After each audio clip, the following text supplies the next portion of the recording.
Good morning everyone, কেমন আছেন সবাই? আশা করছি ভালোই আছেন। আমি খুব ভালো আছি। নতুন একটি ভিডিও নিয়ে আবারও আপনাদের সামনে চলে এসেছি। আপনারা সবাই ভালো থাকবেন আর আমার ভিডিওর সঙ্গে থাকবেন, দেখতে থাকবেন। রান্নাঘরটা আজ পুরো ডিপ ক্লিন করব।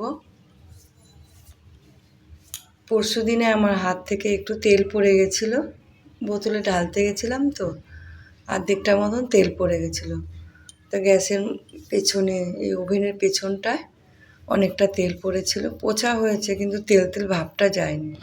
তাই ভাবলাম আজকে পুরো একদম স্কচব্রাইট দিয়ে, ভিনিগার, বাসন মাজার সাবান দিয়ে একটু পরিষ্কার করে নিই।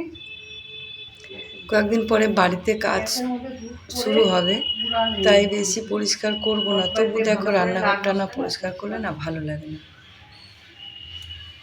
তাই সুন্দর করে পরিষ্কার করে নেব। এটা এমনি ন্যাকড়া দিয়ে পরিষ্কার করলে না পরিষ্কার হচ্ছে না, তাই একটু সাবান দিয়ে ভালো করে, তেল পড়েছে যেহেতু। আর এই দেখো সব রকম সবজি টবজি সব নিয়ে নিয়েছি। চিংড়ি মাছ রয়েছে, মোচা, এটার মধ্যে রয়েছে আদা বাটা, লঙ্কা বাটা, জিরে ফোড়ন দিয়ে দিয়েছি। আলুটাও ভাজা হয়ে গেছে। আদা বাটা, লঙ্কা বাটা দিয়ে দেবো। এখানে দিয়ে দেবো জিরের গুঁড়ো, দিয়ে দেবো হলুদ গুঁড়ো। ভালো করে মশলাটা কষিয়ে নেব। মশলা কষানো হয়ে গেছে, পরিমাণ মতো নুন দিয়ে দেবো।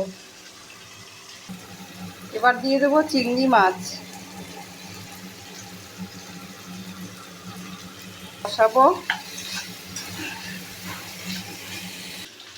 সুন্দর করে কষানো হয়ে গেছে। এবার সেদ্ধ করে রাখা মোচাটা দিয়ে দেবো।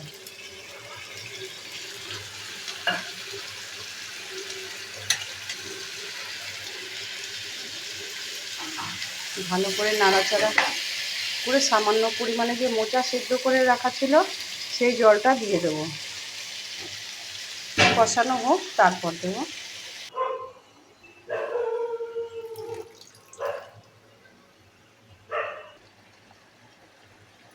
সামান্য চিনি দিয়ে দেবো।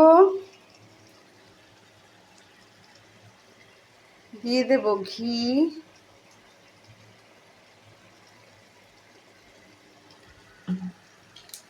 আর দিয়ে দেবো গরম মশলা। দিয়ে রেডি হয়ে গেছে চিংড়ি মাছের দিয়ে মোচার তরকারি। কেমন হয়েছে অবশ্যই কমেন্ট করে কিন্তু তোমরা জানাবে।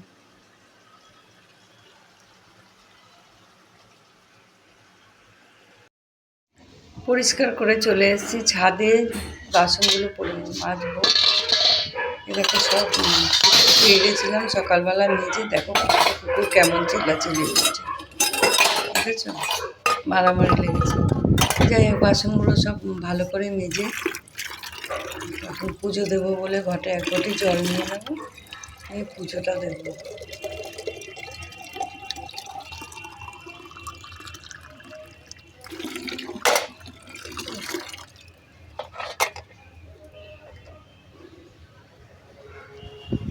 ঠাকুরঘরটা আগেই পোছা হয়ে গেছে, সকালবেলা পুছে গেছিলাম। সকালবেলা পরিষ্কার করে রাখলে না কাজের তাড়াতাড়ি হয়ে যায়। ঠাকুর বাসনগুলো মেজে গেছিলাম, ঠাকুর ঘর পরিষ্কার করে গেছিলাম, সব পরিষ্কার করে এখন বেলার দিকে পুজো দিতে এসেছি।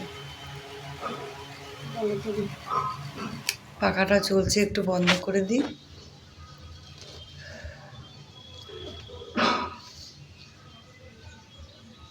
এখানে ঠাকুরের সব পরিষ্কার করে নেব, সিংহাসনটা। আমার তো রোজের ডিউটি, পরিষ্কার করতেই হবে। পুজো দেওয়া হয়ে গেছে। আর এখানে কম্বলটা রান্নাঘরে ধুয়ে দিয়ে গেছে। তারপর নিচে এসে একটু শরবত খাবো, আখের গুড়ের শরবত, প্রচুর গরম পড়েছে। শরবতটা খেয়ে নিই, তারপরে অনেক কাজ আছে ঘরে, সেগুলো করতে হবে।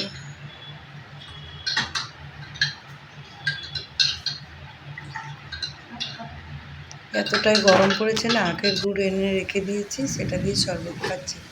আর রাত্রিবেলা দেখো আবার হঠাৎ করে কালবৈশাখী ঝড় এসছে, দেখো কেমন। আর চারিদিকে বৃষ্টি হচ্ছে, ঝড় হচ্ছে, আম গাছের অর্ধেক আম পড়ে যাবে, এত ঝড় হচ্ছে। যাই হোক, আজকের মতন এইটুকুই। আবার আসছি আগামীকাল। Tata, bye bye.